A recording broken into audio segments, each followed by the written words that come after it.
Now, there is no doubt about it that the With Love Meghan series is by far one of the most universally rejected programs on Netflix as we speak. We know that a lot of people unsubscribe to their streaming service for not just this sole reason, but also for the fact that rates are actually going up for Netflix, and there's really no stopping that because we already know that there's poor leadership over at Netflix for even allowing Meghan Markle to have a season 2, as they like to call it. In reality, it's nothing more than a season 1 part 2, so to speak.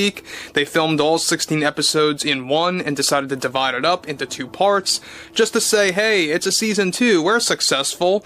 In reality, it has nothing to do with renewing a second season.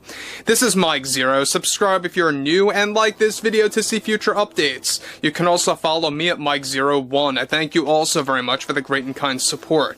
So there's been a lot of issues going on, not just between Meghan Markle and CEO of Netflix, Greg Peters, but also how a lot of other board members of the board of directors are now beginning to turn their back on Meghan Markle for various reasons out there. And she's really in the hot seat as we speak. There's a lot of problems going on for Season 1, Part 2 of With Love Meghan, let's just call it what it is. But what's really interesting here has a lot more to do with the drama that's beginning to escalate between Meghan Markle and the many executives over at Netflix. Let's discuss, shall we?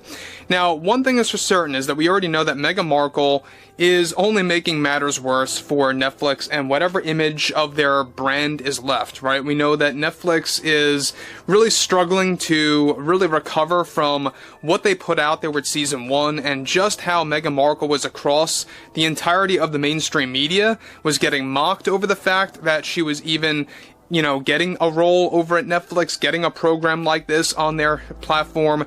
And the fact that we have South Park Studios and Paramount now working on the DEI special that's about to mock her come this August, as labeling her as Megzilla. We'll talk more about that parody thing. But what's interesting here has a lot more to do with the fact that with Love Meghan and with the Meghan Markle drama beginning to get out of control over at Netflix, one major development going on now involves more to do with how Meghan Markle recently got in serious trouble with Netflix after doing one of the worst things possible during her time with the studio. Now, a crucial update to this entire scenario now involves how Markle recently got involved in an emergency meeting with the Netflix board of directors and the creatives handling what they are calling Season 2, quote-unquote.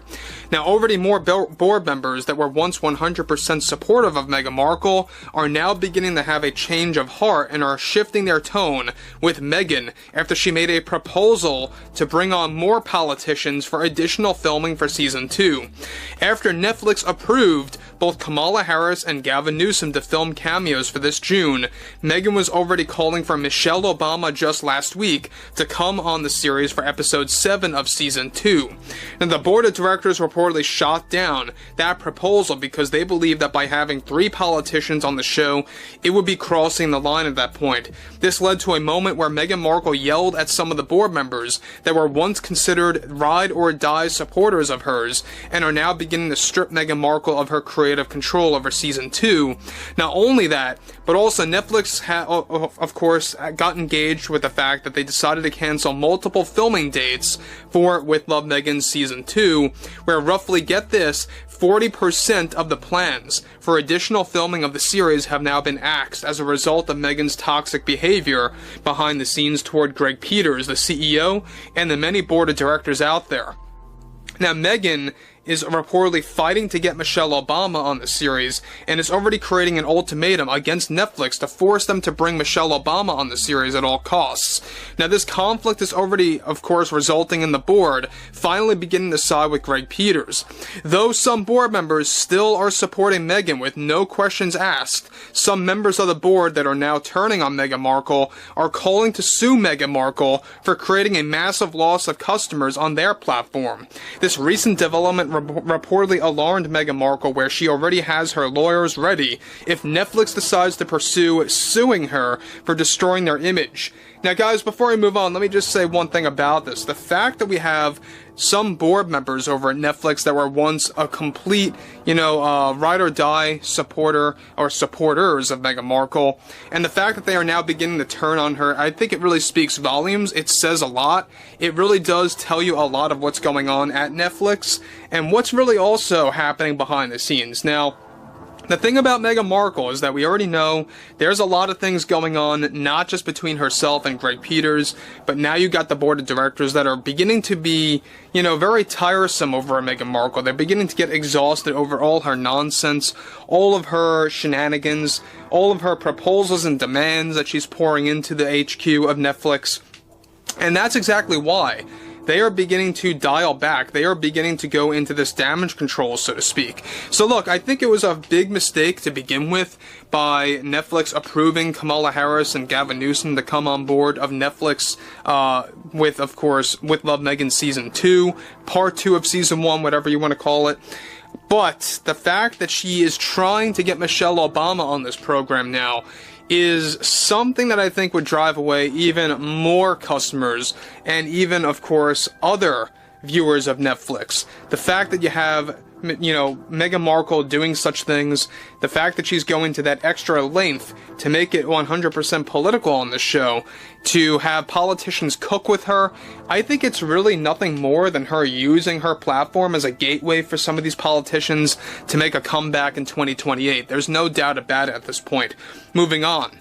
Now, to make matters worse for Markle's sake is that she was also banned from all test screenings planned for With Love Meghan Season 2 based on what happened last time when she yelled at the screeners and labeled them as false critics and contributors to the ratings disaster for Season 1. Now, Netflix already reportedly wants to get Season 2 done and over with as fast as possible by this fall to move on from Meghan Markle and the various issues that she caused behind the scenes and in the public. Now, with, of course, Meghan already losing the number of board members on her side, a contract expiration is now looking very likely by the end of this year instead of a renewal. Now again, we know that Meghan Markle is desperately trying to latch onto Netflix. She wants to get a contract renewal all the way up until like 2028. I don't see it happening, honestly. I really don't see that happening at all. That's exactly why she's been going on basically this shopping spree within Hollywood, trying to get a contract deal with Amazon, trying to get a contract deal with other various studios out there, all of which have been shooting her down. The only one that is considering to bring on Meghan Markle is Amazon. And that's not a big shocker there because, Amazon has done some shady things before in the past as well with DEI and, studio politics and all this nonsense. But again, this is going to show you that Netflix really is becoming more and more aware that they are dealing with a backlash that they have never seen before when it comes to the general public. They are losing customers. They are bleeding subscribers at this point in 2025. The fact that they're removing a lot of content, by the way, that is heavily beloved by Netflix customers. I mean, we already know that they're losing movies like The Karate Kid Part 1 through 3. That's going to be gone, I think, by this April. In fact, it might be gone already. So there's a lot of movies, there's a lot of shows that are leaving Netflix that are actually no longer going to be available on the platform, while also raising prices. And doubling down on Meghan Markle's nonsense is not helping at all as well. But overall, I would like to hear what everyone has to say about all this below in the comments, and if you guys did enjoy the content for today, make sure to drop a thumbs up on this video to support the channel, and I will catch you guys later.